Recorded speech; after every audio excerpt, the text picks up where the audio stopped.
You're sitting across from someone you love. You know their favorite coffee order, the way their eyes crinkle when they laugh, and the exact tone of voice they use when they're tired. You've built a life with them. You've made promises. But then you walk into a crowded room. Or maybe you just scroll past a stranger's photo, and it happens. A spark, a sudden, sharp pull in your chest towards someone you barely know. It feels wrong. It feels like a betrayal. You tell yourself you're a bad person. You wonder if your current relationship is a lie. But here's the uncomfortable truth.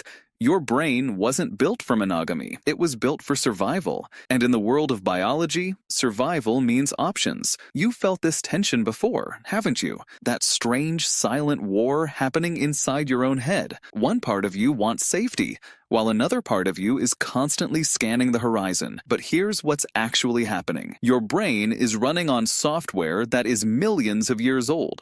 And that software has a very specific glitch. Think of your brain as a house with different people living in different rooms.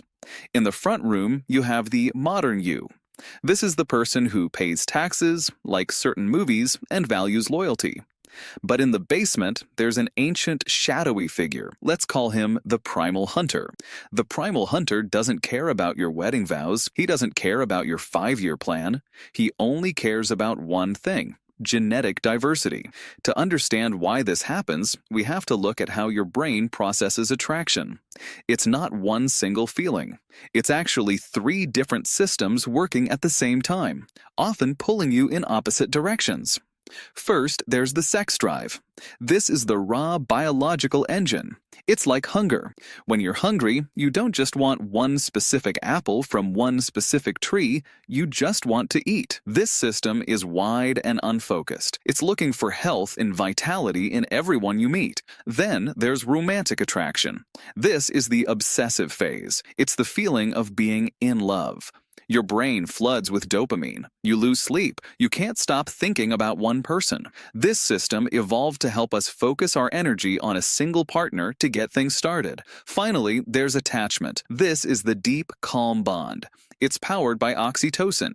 It's the feeling of security you have with a long-term partner. This is what keeps you together for years. But here's the strange part.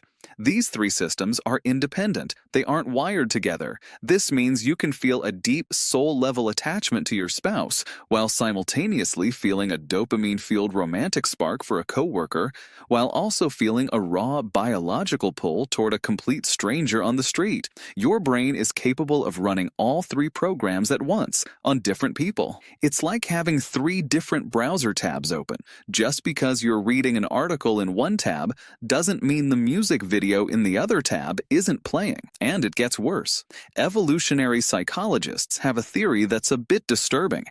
In our ancient past, having a backup plan was a survival strategy.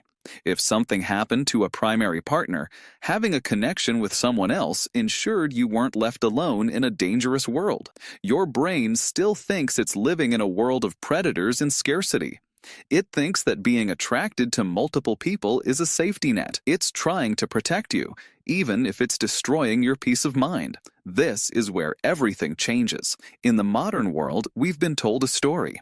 We're told that if you truly love someone, your eyes will never wander. We're told that the one will satisfy every single biological and emotional need you have. But when we believe that story, we set ourselves up for a life of guilt. When you feel that spark for someone else, you panic. You think, if I'm attracted to them, it must mean I don't love my partner enough. You start to pick apart your relationship. You look for flaws. You create problems that weren't there because you're trying to find a logical reason for a biological reflex. It's like being mad at your stomach for growling when you walk past a bakery, even though you just ate a full meal at home. The hunger doesn't mean the meal you ate was bad. It just means you're a biological creature designed to react to the smell of bread. But our modern world has hijacked this ancient reflex. Think about your phone. Every time you open an app, you are bombarded with highly optimized versions of people. You are seeing more attractive options in 10 minutes of scrolling than your ancestors saw in their entire lifetimes. Your primal hunter is going haywire.